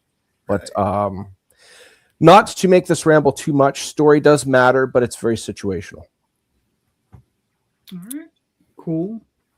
Jay? Yeah, story matters. It's how you get them to come back, right? Let me step outside of comic books for a second. Wrestling, right? The other name for wrestling is a rope opera. Okay, we already know what the wrestlers look like, right? In their spandex from week to week, right? The image is there, the flashiness is there, the muscles are always popping, right? But you want to see people get beat, you want to see people overcome. Let's go to boxing. The storyline for me in the late 90s, early 2000s was who's going to beat the villainous Floyd Mayweather, right? It was can somebody beat him? Can somebody beat him? Right? That was the overall story. Yeah, you want the flashiness. The money comes with the flashiness, right? Because the other side of that coin is, the Wildcats Jim Lee stories, they were pretty weak, right? Not just the Spawn stuff, but then you look at, in my opinion, Matt Wagner's Mage. I thought the story was great, right? But it didn't have the flash. And it's not here, right? He put out 3 different volumes out of stubbornness and sheer will, not because it was on the top of the sales charts. If we're talking about story, I think it's the execution of story that matters more than anything. And I want to talk about Invincible, right? And I don't know if we've all heard the story of how it was going to get canceled, right? And the big reveal of his dad being the killer was going to be revealed after almost 2 years in issue number 25, but it was going to get canceled. So he fast tracked it, to issue number 6, and it was like, oh, all right. And you want to see the story of why the hell did this guy do that, right? Okay, I'm in. Right, Loved but it. then if they pulled that trigger as the cliffhanger of issue number 1, it wouldn't have worked. We wouldn't have gotten involved in it because you still needed to let that story breathe a little bit for you to get that interaction, that familiar bond with somebody who was fatherly and just nope, sorry, right? So execution of story matters more than anything, because the flash, the pop, it could just be a poster, and are you going to get continued sales with a poster, released once a month or once a quarter or once a year, right? You need the story to get them to come back. You need them to be invested in the story so they could see the flashiness and the artwork and the different costumes and the holy shit moments. The art should amplify the story. Right. Absolutely. Right. The art is the all actor. goes hand in hand. Right. The art is the celeb. The art is the Tom Cruise in Mission Impossible. So yeah. That's where I'm going. All right, cool. Coming from pros, the only thing that's important or primarily important is the story, is the writing, is the dialogue. Because without any of those things, you have nothing, right? You can't just sit there and be like, just grab a random pinup of some character. You can go some random generator that's going to, just generate some character for you. Just say, give them a hat, do this, do this, do this, do this. And then write some silly bio about them that, they can do this and they can do that and they can beat your mother and whatever. And here's what I'm presenting to the world. Nobody gives a shit about that, right? So you have to have a really strong story with not just that one character, but with all of the sub characters that go with them, the supporting cast, right? I'll say something. Some people might consider it controversial. Some people won't.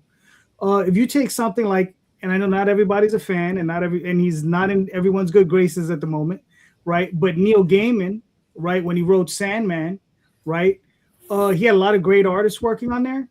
But there are portions of that series that have artists that are, to be honest with you, not as good as the work that he was writing.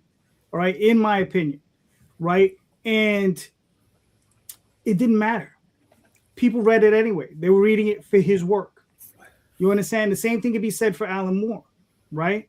Would Watchmen have been as good, right, or as revered if it was another artist, right, other than the one that was working on it? Could George Perez have done it? Could Jose Luis Garcia Lopez have done it? I think so. And would it have been just as strong and just as possible, just as powerful? I think so. You understand? And that's not a dig at the artist. The artist was incredible. I mean, it was perfection. It was a great job. You understand? On both ends. But in the end, it required Alan Moore and his words. You understand? His story. Because it would have required a great artist to replace another great artist. But, we got what we got, and like I said, it's still great. But in my opinion, story is the entire thing, right? Because I just recently got Parker. I'm blanking on the artist's name, but the artwork is very simple. Okay, it's a very simple story. It's a very simple art style, but the story is very intense, right? So you got a very simple art style with this very intense story. What's carrying that? Right? I mean, it's not Todd McFarlane level artwork. It's not Joe Quesada level artwork. It's not George Perez level type of artwork. It's Darwin Cook, I believe is the artist. And I mean, if you look at the very simple art style, blank on his name again. Toth, Alex Toth. If you look at his artwork, right? Very simple stuff.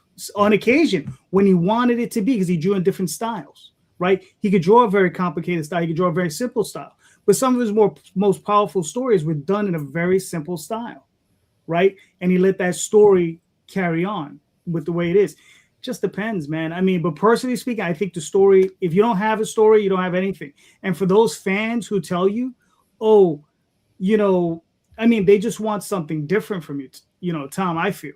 You understand? Like, they buy your book, they see the covers, and they have a different expectation, right? Like with Oswald, I don't get that, right? Because they see that, they know what it is, you know, and then once they read it, that's when I get the other side. They're like, oh, I didn't think it was going to be this, right? I thought it was going to be a little bit more, I thought it was going to be a simpler story. I thought it was going to be, you know, something not quite like that. And, you know, it surprises them because they see the artwork, right? But with something like, let's say when I do Dreamweavers and I have the nude covers and I have all this stuff, and they're like, oh, you know, I'm just expecting a booby book. And they're like, again, I got something different. I got a story in there. There was characters. There was fun. There was all this stuff and blah, blah, blah. It says, but, you know, but I just came in here for the tits. But, you know, so, you know. I'm here for the free food. Right, exactly. You know, well, or the milk. Wow. But that's how I look at it, right? So you need those stories, you know. So I mean, you know, for me. Well, you know, the reality is asking, you know, 8 writers whether story matters is not the right people to ask. You know, Right. that's the other reality to this whole thing, right? Like we could go to Comic-Con and ask 100 just random readers, like, do you care what Spawn does, or do you just want to see him cut somebody's face off with the things? And we might get different answers, but I thought it would be interesting to just kind of have ourselves analyze ourselves a little bit and kind of see where all that sits, because I think Ray kind of did hit it on the head. It is very sort of circumstantial. You can kind of do it this way, you can kind of do it that way. There's definitely but the other part of this, like we were talking about Watchmen, right, is I've seen sort of the modern generation now trying to read that stuff, and they're coming out of it like, I can't even read this. It's taking me 30 minutes to read an issue when I read a regular issue nowadays, and it takes me 5 minutes. Like the attention span isn't there. That's another side of it, right? Where it's like, there's almost, is there a point of too much story for this audience, today's audience, versus, you know, what there was sort of back in the 80s or it's funny you mentioned that, Tom. When I was in elementary school during the 90s, oh man, back when I hate you. You can hate my guts. I'm. You know what? I am 1 month younger than the start of the original Secret Wars, but I digress. Anyways, during the 90s when Spawn was all the fad, there's a great parallel there. I liked stuff from the 70s and the 80s, but if anybody wanted to read one of the issues that I had, there's so much talking. Each panel has like 7 different things being said, 7 different sentences. The sound effects alone, there's too much for me to read, and that was in the 90s. And it's very situational, man. It's there was a lot of tell, don't show. Yes, in those days, it was Spawn ran around the corner and his cape flowed like a bat. Doubling, tripling again. I'm like, just show me and let's move on. Show, don't tell. So I'm kind of in that same realm where it's like, I don't want, like, there is definitely a too much dense for a comic book, right? We're reading a comic. It's not a novel. It's not Wuthering Heights, and you know, let's make it a comic. But and again, I don't really have the answer. I just was curious as to what people kind of thought about it. I think it is situational. I think you can make naked angels doing angel things, and that's fine. And I think you can tell Watchmen stories, and that's fine. And I think it's just a matter of, you know, who you're like, again, that was said in the room here. It's who you're marketing it to, who you're trying to grab and pull in. But again, it's like some of the comparisons, right? It's like, oh, do you like, if you like Walking Dead, you'll like this, right? So again, that's vibe and style and genre, not really telling somebody what the story is, your story. Like, I have a zombie story. Do you like Walking Dead? Come in the door. And you hope that the vibe just takes them and they enjoy whatever it is that they're getting. And I kind of feel like that is a lot of where we are now. Everything is, well, do you like that? Then you'll like this. And that's okay. That's a marketing tactic. It works. But again, it goes back to, does that story matter, or does it only matter that it's like something that somebody else already likes? Yeah, I mean, it's funny that you're saying that the kids, they're saying these things take too long, because there was a complaint for a while where it's like, man, I'm spending $5 on a comic, reading it for 5 minutes. Right. It's not enough, right? Remember that complaint, right? Yes. So Yes. It's a weird balance. Right. Well, So it's dude, like, where do you find that balance? the reason why they're doing it that quickly is because it's 20-page stories now, right? They figured out it's more cost effective to do a 20-page story, because those extra 2 pages that they're saving gives them a 12th book for free at the end of the year, right? So they're going through it that quickly. But something like Dark Knight, which I read in elementary school, Mr. Magnificent, Hey, and and I just looked it up. I'm exactly 14 days younger than Secret Wars #1. I'm just throwing that out there.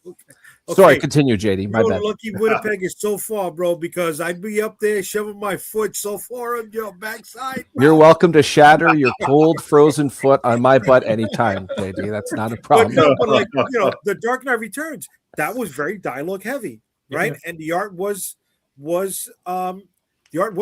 The art was Miller. flashy, right? It was something that drew us in. So it was a hybrid of both.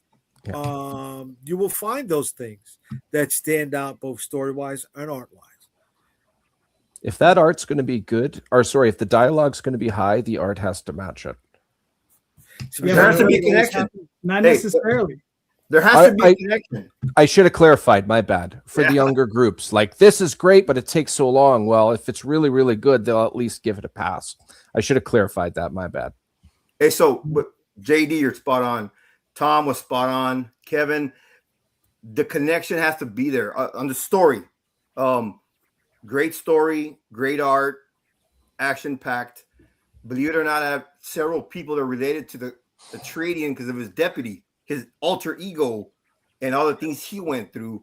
And I had several people telling me, hey, man, wow, we can relate to what he's going through. That connection is important to that human connection, like what Kevin said. I think that's extremely important. And if you can hook those guys and then the action guys and the guys who like cosmic superheroes, that little mixture, man, it usually works for a plan for success, but that story has to be there 100%. That's right. Anybody ever read Class War by Rob Williams? Yes. Yeah. That to me is one of the most good book. It's political. It's that straight out amazing story. I highly suggest it to anybody that can and I connected to that story really quick, man. And Trevor Herzine, his art was awesome. Yep, Trevor. That story really blew me away. I highly recommend it as far as touching you. But that's important. Key factor is that if you can connect with those people, your readers, your fans, that's number one. That's key. The story has to be real. Mm-hmm. Yep. All right. Cool. Good question, Tom. Good question. Yeah. Listen, so I'm gonna go in the opposite direction. Here's one about business. Does art matter?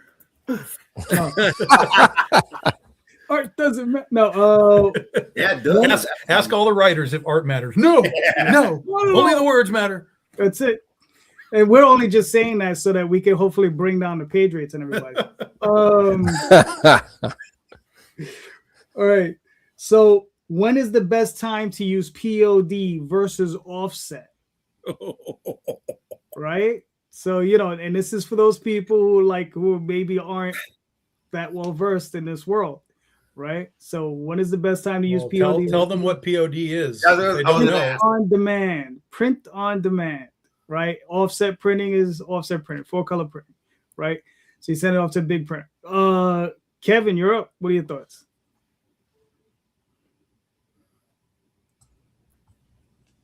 I'm not sure what you're talking about. Print on demand.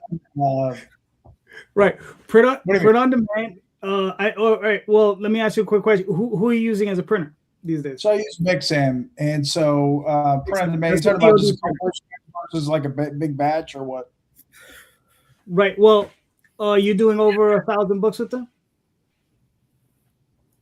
Over the series, yeah. No. I'm talking about individually per issue. You do it. per issue? Are you doing over 1,000 issues, not 1,000 pieces per issue? Not yet. No. No. Right. So you using them as a POD printer. Right. As a what? So print on demand. Yeah. Yeah. Okay. All right. Cool. All right. So we'll keep moving forward, and then the rest of us can probably answer this question. At least the guys I know definitely on the top line. DM Ray, what are your thoughts? Right now, I'm print on demand plus a little bit, and in my experience in industry and manufacturing, ideally you want the short version. Toyota refers to it as JIT, or just in time, where you're continuously having enough to feed the next batch kind of thing. And that only works if you have a well-oiled machine of both production and a supply of customer and demand. And what's the word? It eludes me, but long story short, I'm print on demand plus a little bit, just because of my current situation. If I get any means of success and there's a bigger growing interest, I'm sure that would change given the right amount of numbers to justify. All right, cool. Ralph, what are your thoughts? Print on demand. I wish I could get to 1,000, backers, but that's the goal. I've increased every Kickstarter, so print on demand for right now, guys. All right. Paige Alfred, what are your thoughts? I only use POD after my initial sales. So the first run is regular, and then I go into a POD like off websites or whatever as per order. So I do both. Okay. Nice. Cool. Hey, JD, I just wanted to add something. I'm actually PWD, which is print without demand. I'm printing. I have. I'm anticipating I get demand one day, hopefully, right? And so, not POD. I print without demand, man. Gotcha. All right, that's fair. Good answer. I like that one. What are your thoughts, Tom? Well, we've always printed at least 3,000 to 10,000 units from when we started, so we've always been offset. And then as we started doing like holofoils and things like that, those started to go through a different printer. Those went through the print on demands where we could say like, look, we need 12 of these, we need 18 of those, or whatever it is. And then those guys do a great job on the high specialty stuff. They can serial number, numbering and do all that kind of stuff that would be too much for the big guys to deal with that. Plus we do 5 or 6 variant covers too, so it's all kind of it all kind of varies. Like if you get 5 or 6 variant covers to just a POD place, you're not paying for any sort of plate changes. It's just fed in, it's digital, you just go and you get your price, but it's a little bit higher just because you're only printing 100, 200, 300 units, where you're coming in and you're like, hey, we got 3,000 books that we have to print, we've got 5 covers, we're paying for plate changes, which bumps it up a little bit, but it's still not the same higher rate that POD often is.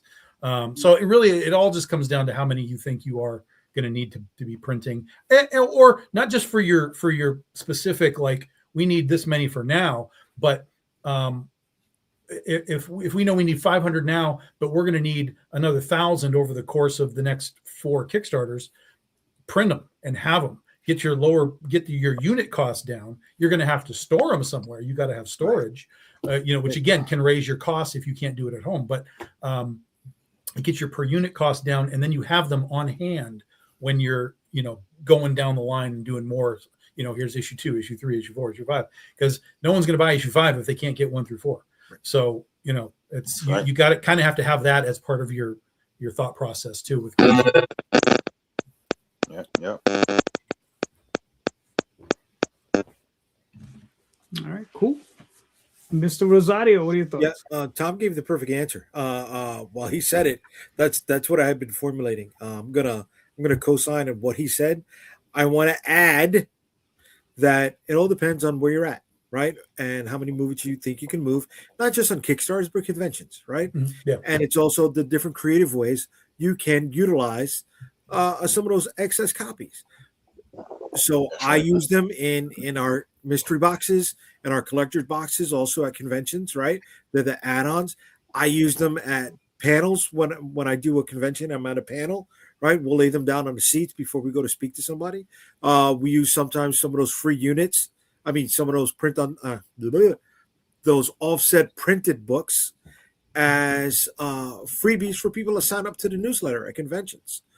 You know, when you look at the cost of acquisition for a lead, big business is paying anywhere between $20 to $100 for somebody's email. And here we are, right? And I could do that for about $1 for the book. Yeah, I'll give you $1 for your email so I could sell to you later. Here's the free book. Ba-bow. You could do that when it's offset printing. When you're doing print on demand, you really can't, because sometimes you're paying $2 and change, right? Or maybe more now for that. So it's not just what you can move into Kickstarters, which is key, because that's how most of us are doing our business, right? And yes, we operate on a totally different way than the direct market does. If you got issue 1, good. If you got issue number 1 and number 2 will sell issue 1 and 2. If you got issue 3 will sell issue 1, 2, and 3. You got issue 4, it'll sell 1, 2, and 3, and 4, right? So you're only helping yourself. Is it a bigger bite in the beginning? 100%. 100%. It's not easy for everybody. You got to build yourself up to that point. And it's also the space, right? Calderon, you were at my place, right? You saw the space that I got. Mm-hmm. You saw the stacks of print on demand boxes tucked away in this corner, tucked away in that corner, tucked away in this corner. Yes, there were jokes that's my furniture. Yeah. Because sometimes you may need to, but it's how you move it. How I mean, it also comes with your mindset, right? Is this still a hobby for you, or you want to make some money? So that's another way to decide whether you're going to go with print without demand, Kevin, or have it ready for that point, right? And I like to have it ready for that point. Or I did, excuse me, and that helped me out at this point, because you know what's another hassle? Having to order another stack of books every time you're going to do a convention. No, boom, you just pull from your pile, man. What do you recommend, JD? I usually do 100 over. So if I sold 200 at a Kickstarter, I'll do 100 over.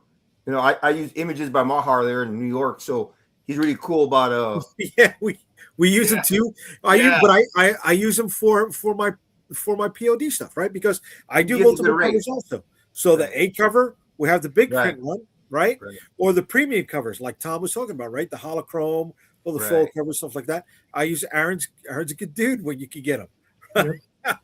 You know, but it's, you know, you also got to, once you're doing offset printing, you know, your budget, that's a totally different mindset when you put your numbers together, right? Mm-hmm. So it's not 100 over, it's how much per unit, right? And it's like, okay, can I get my per unit count, even with shipping, to under $1 per unit? Yep. And that's what you want, right? Because when you're selling it for $5 shit, that's a 400% markup. Right. Businesses kill for a 40% markup, and here we can go with a 400% markup for, you know, a $5 book. Fucking take that, bro. Bang that out, right? And then, like I said, I do these mystery boxes and these collector's boxes when I'm doing conventions. We sell them for $25 a pop, and we put less than $10 worth of product in there. Less than $10 worth of product. That's something 11, 12 books, man. You know what I mean?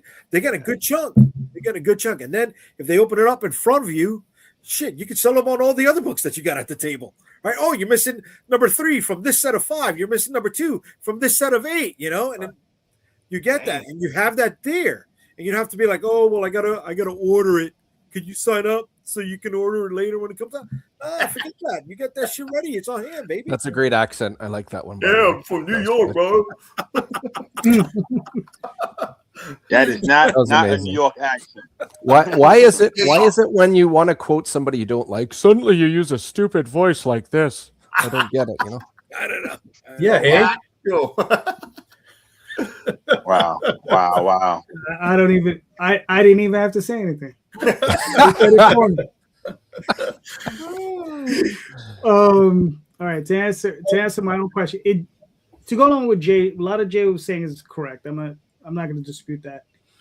I have a different way of doing business, right? It just depends what you're looking forward to, right? I prefer trades to single issues. So when I order POD, I order very tight to the vest. If I'm printing 50 books, I'll be lucky if I get 3 or 4 extras, all right? Maybe 4, maybe 10 for damages. I'm ordering very close to the vest. The reason being is any extra revenue I'm getting, I'm keeping it, I'm holding it on, that's I'm paying out to my artists, okay? I'm not interested in my convention sales because I don't do any conventions, so it doesn't mean anything to me. If I'm doing another campaign and I'm going to be selling those same books on a campaign, I'm placing the order with my printer anyway, so it doesn't matter. I'll just order more. All right, it's POD. There is no price change on those books due to the amount of price, the amount of books I'm ordering.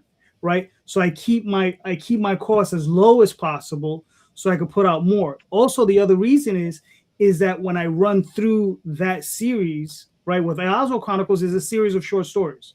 So when I'm done with that short stories, my key goal is to get it to a trade paperback.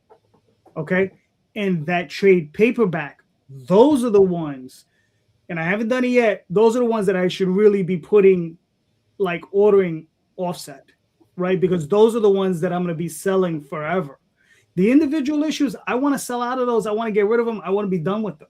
Okay, I want to be able to tell my fans, look, if you got them, that's all limited edition stuff. Whatever you saw I printed on for the campaigns, that's all it is. And if you're going to resell them, you could probably mark them up because there's not going to be any more. There's not 3,000 of them. You'll be lucky if there's 400 or 500, right? But the trade paperbacks, that is what I'm looking for because that's what's going to sustain me indefinitely, okay? Because you can sell tens of thousands of those. Tall Tales, Daphne and I have literally sold thousands of copies of those books, okay? And I'm talking about trades, right? We've literally sold thousands of those things. The reason is because we just keep reprinting them. We will print them at 100 at a time, sell out, boom, we'll print another 100, boom, and we'll just keep selling, right? So that, like I said, it just depends on what your goal is, right? If you're going to do a lot of shows, then yeah, you probably want to print a couple thousand books. If you know you're going to do two conventions a month for the next 2 years, you're going to want to print a lot of books because you're going to be looking at output like that. But if you're doing like myself, or I'm just doing Kickstarters, I'm not interested in going to conventions at the moment. Then your business model is a little differently. Like I said, a little different. You might want to just pull back a little bit. Conserve your cash because cash is king. Because when you don't have it, you know it, right? Yeah. And then sometimes when you got it, you're like, oh, I got too much, and you start spending on stupid shit. But whatever, we'll do that. That never happens. Oh my God! You start buying Galactus toys, and it's ridiculous. Exactly. Yeah. Galactus toys aren't done with dollars; they're done with Galactus points. We've gone over. Yeah. This. Oh, that's right. That's right. Yeah. Now, what I'll do is I'll just start buying like covers for a book that won't come out for another 2 years. Right. I'll just I bet you if I tell anybody, you could get a 200-page hardcover full color for $5 a pop, you jump on it, right? Because you could sell it for 40, maybe $50. You'd be like, hell yeah! But you got to buy 500 units, right? Yeah. That's 2,500 plus shipping. Ouch. That's gonna bite you. That's gonna bite you, right? Yeah. But you'd go for it. You'd go for it because a couple of shows or a couple extra Kickstarters, or excuse me, forget about a couple extra Kickstarters. You got 5 different crowdfunding platforms: Kickstarter, BackerKit, Indiegogo, FundMy, Crowdfunder. Whatever the user base is on each platform, right? You got that one book, you cycle it. You get 20 from this platform, you get 30 from that extra platform, you get 10 from that extra platform. Those are sales you weren't getting before, right? That's where you can, and Zoop too.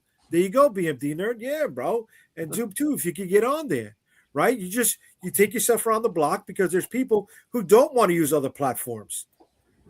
They're tribal. They'll stay on a certain platform. You know, then you got your own regular website. So you gotta. It changes the mindset, right? Is it a creator thing? Is it a hobby, or is it business? And then you know how much and where you're going to order from. And the other question is are you pretending to be a business? Right. You can pretend to be a business, but you still got to operate like a business, bro. Because Rosario. you're going to lose your shirt. You know what I'm saying? And if you can't keep your lights on because you want to make another comic book, well then shit is fucked up. To put it technically. You know, so you gotta think like that, bro. You gotta think like, even if it's college business 101, you gotta utilize it. You gotta implement. How about business 102? What's up? How about business 102? That's even fucking better. I have that issue. I'm not gonna knock it. I'm not gonna knock it, but you can't go into this, you know, with a hope and a prayer. Like, oh, will you please read my book? It's not gonna happen. You know, plenty of people go into with that mentality. Exactly. You gotta hustle, last, brother. Right? And I'm not. You either got to hustle or you got to hire J. Scott Campbell. You got to do one. Damn, I want that guy. Yep. I want that guy. That guy. J. Scott Campbell, definitely. All right, gentlemen, this was a lot of fun. Thank you so much. We made it to hour 2, so this was awesome. And let's start with Mr. Ray. Where can he find you and your work? You can find me on 2 different places of Facebook. DM Ray. DM is short for Dungeon Master. I love me some Dungeons and Dragons. You can also find the Madcaps Facebook page. You can also find me on Instagram at Raymond the DM. DM Ray was taken. One last thing that I did not say when I was promoting my pre-launch for Kickstarter. I currently have an artist contest for line art. The winner will have their art in this upcoming book, colored by Dan Kemp. I did this last year. The winner, I actually hired to do one of the covers coming up, which I have yet to reveal. So if you want more details, you can find that on my DM Ray Facebook profile. It's pinned to the top. All the information is there. Go and check it out. All right, cool. Now, before we continue, Ray, if Jay does manage to make himself up to the Great White North with his boot, just Dungeon Master for him. He did want to play. He did mention he wanted to play D&D the last time when I was over at his joint. You want to play D&D? Yeah, I want to play D&D, kid. Let's do it online. We'll talk later. Anybody else that wants to play, I'll set up a game of one shot. We'll make some characters. I know Tom absolutely loves doing this kind of thing. He always cannot possibly get enough. But no, seriously, JD, I'm all in. Let's do it. I'm all in. Message me later. We'll make some characters and do some cool stuff. All right. Ralph, where can we find you and your work, sir? Yes, sir. Starcross Comics, Facebook under Ralph Madrigal, A Tradie Injustice, X, Twitter, Instagram, TikTok, all over the socials, guys. All over the socials, man. You doing the dances? Yeah, no. Mexican dance, man. La cucaracha, baby. That really sell a comic book. Some of those dances. There you go. All right, Alfred, where can they find you and your work, sir? Yeah, so Page One Comics, associated with Comicsburg. You can follow the Comicsburg website. Again, I'm part of Field Both Distribution now, so you can follow some of the new releases that's coming out throughout the year underneath that Page One Comics and Project Chess on Facebook. So yeah, I'll be at a couple of places, and I'll soon be announcing my convention run this year. So, all right, cool. Kevin, where can they find you and your work, sir? All over the damn place. I'm in Ohio, man. I'll be in some multiple Comic Cons this year. March, we got the Space Annual Small Press Alternative Comic Expo, where I submitted my books last year. First time there last year. A couple of my books were nominated for an award. So they're still choosing. I'm not a winner yet, but I'm a nominee to be chosen along with many others. So that's on the Kickstarter page. So issue 4 is on the Kickstarter. So I normally run around with 6 Nicks comics. Hoping to get in with 5-Star Comics in Dayton. So I run around Dayton, Columbus, Cleveland, and Akron. I live in Columbus right now from Cleveland. So I'm all over the place doing Comic Cons generally throughout the year. Also with Jim and Dan Productions, Gem City Comic Con out of Dayton. So I've been pretty busy. That's really the main place where I sell is in person, and I have to get somebody's attention as they're walking by and sell it. As you know, 3 to 5 seconds into the art helps me grab their attention, and then I begin telling them about my story. So other than that, I'm on crookedcomics.com, Crooked Comics on Instagram, as well as Facebook. All right, cool. Tom. BigDogInk.com. You can get all the books that you need. We got back issues, trade paperbacks, hardcovers, special stuff. We launched The Legend of Oz, Wicked West, January 24th. Volume 7 goes live. And then the week after that, I will be in Monroe, Michigan, which is right below Detroit, for the Michigan Oddities and Horror Fest. That'll be our first con of the year. Nice. Cool. Nice. Mr. Rosario, where can they find you, sir? UnstableComics.com. You'll find all of our social media links there. Friday nights, Comic Book Streamland with these guys here on the top row, 8 p.m. Eastern. And then on Friday, February 13th at 8 p.m., we're going to run a live stream for the Dead Princess Vicky Stick number 2. And if you join the live stream, you may be eligible for a freebie as long as you're a backer while the stream's going on. Like that. All right, cool. Find me on Facebook, Twitter, Instagram, all those different places on the JD Calderon. Next Sunday night, we'll be back here along with these fine gentlemen and some new guests. And Friday night, I guess I'll be with Jay. Maybe. And then, just remember, everybody, check out the show notes, all right? Because in the show notes is everybody's links to all of their various campaigns. All these creators are doing great books. All of them deserve your support. So please click on those links, pick up some books, right? And just remember, everyone, read more indie comics, especially ours. Have a good night, everyone. Thank you. Later. Good night. Good night.